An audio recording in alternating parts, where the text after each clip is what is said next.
There's an oldie but a goodie in copywriting that everyone who is creating content for their businesses should know. It's called AIDA or IDA. It's a simple formula that's designed to grab people's attention and take them through your content to the point that they take action on what they've read. It's really a start-to-finish approach to writing great content. Step 1. Make a promise based on your most important benefit. This should happen in your introduction of your video ad. Step 2. Immediately expand upon that benefit. Don't waste time and attention on backstory and warm-up copy. Keep the momentum of your hook alive.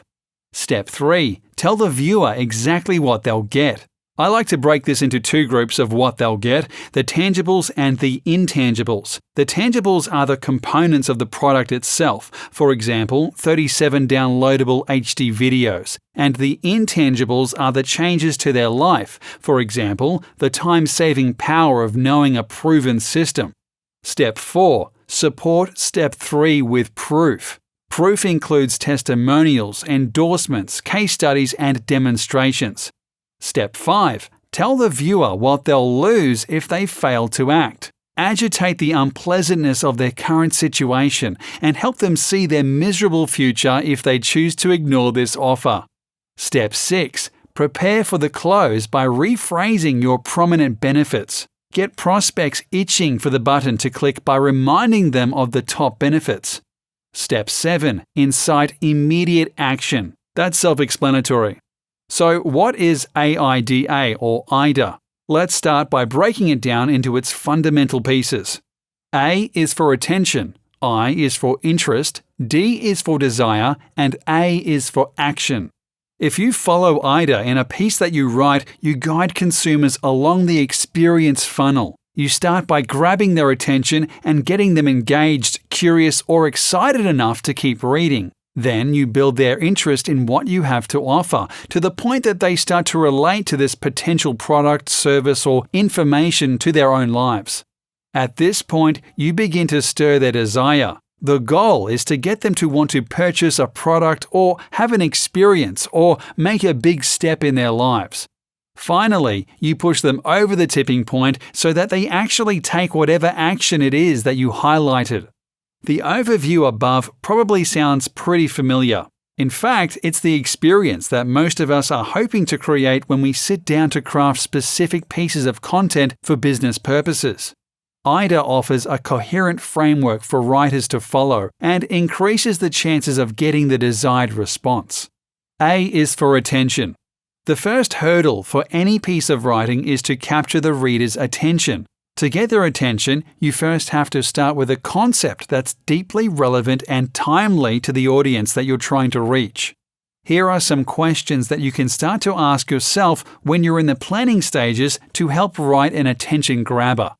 Who is reading this piece? If I had to develop a persona to describe them, what would they look like? Gender, location, family status, employment, income, interests, etc. What is their most pressing problem relating to the topic that I'm writing about? What keeps them up at night or makes them sick to their stomach when they think of a specific issue? What kind of solution is this piece offering to their problem? Is it the introduction to an idea that could shift the way they think about their lives? Or is it a product that they can go out and buy? How specifically will it solve their issue? How does my audience talk about their problems? What are powerful words or concepts that would immediately create resonance? I is for interest. This links back to the idea of having a strong profile of who you're targeting with your products or services before diving into the selling. Specifically, if you take a situation like a health problem, warming up a prospect's interest starts by showing that you understand their issues. One common example in internal marketing is embarrassing health problems. It's true that many people take to the internet to try to solve uncomfortable issues that they'd rather not discuss with a doctor. If you're able to show that you understand the challenges of living with a particular condition and specifically how that makes them feel, you'll be able to start engaging them in a deeper way.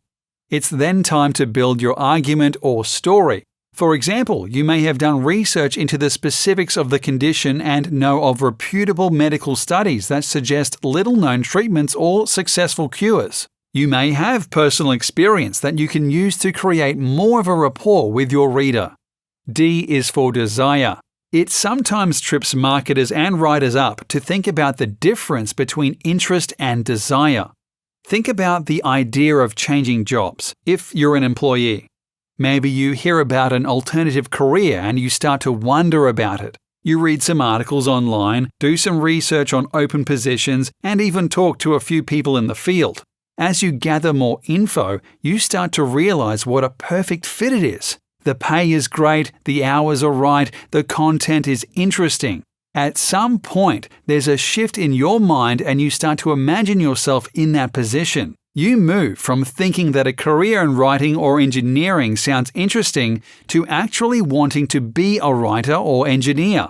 It's about that moment of the shift, from intellectual curiosity to making the decision, I want that for myself. That's at the heart of desire. Let's take a more business-oriented look. Imagine that you're a B2B marketer selling a social media solution. Your target audience is social media managers to big companies. From your research, you know that being able to quantify the impact of B2B social media programs and show how they impact sales is a big concern for this audience. There are tools on the market, but nothing that's perfect for making the case. With your new product, you're able to deliver that information in a few simple clicks. If we begin at the beginning, you have to capture their interest by crafting a headline that speaks directly to your audience. Something along the lines of, finally, a product for social media managers that quantifies the value of every interaction. That's a decent starting point. In your white paper, to pick a content type, you lay out the scenario. The marketing manager is called into a departmental meeting to present on campaign progress. She uses standard metrics, growth in followers, increases in interactions, brand mentions, brand sentiment, and lead generation. A board executive asks, so how much has this Twitter campaign generated in sales? Pulling up a previous chart, the manager starts to rattle off the facts. We know that 40,000 people shared content related to that product. We gained almost 100,000 followers. The sales department reported that they got 5,000 leads out of the program. And if we extrapolate how much they purchased, the executive interrupts. No, I want to know exactly how much that was worth, not extrapolations. It's any social media manager's nightmare scenario. But with your new product, your customer will be able to track and quantify the value of every interaction. If you can demonstrate that, you'll hold their interest. Specific features and benefits, case studies, customer testimonials, and use cases are all effective ways to back up your claims. Finally, by tapping into an emotion the social media manager has felt, perhaps fear at being caught in such a situation or a desire to be in control of the outcome of such conversations, you'll start to create a desire to have access to your product. A is for action. Once you've stirred up enough desire to get your prospect thinking about taking action, it's time to close the deal. This focuses primarily on using a powerful call to action. Calls to action are simple statements that let readers know what you want them to do next. Buy a product, sign up for a newsletter, watch a video, or share your tweets, for example. Everything you write should have a call to action. After all, you're creating a piece of content for a specific reason, so let the reader know what that reason is. Also, think about the design aspects of your calls to action. Does your layout, button structure, and more support your prospects taking action? If it's at all difficult to figure out how to take the next step, people often won't. One final note on stimulating action, there's a whole other area of copywriting that focuses on guarantees, PSs, and powerful closes. The idea here is simple: anticipate and eliminate the risks that would stop people from doing what you want. Signing up for your newsletter raises privacy concerns. Easy, just have a clear privacy policy. Afraid of parting with their money? Just offer a guarantee. The more that you think about why people wouldn't take action and offer solutions to those issues, the better positioned you'll be to make the most of the opportunity.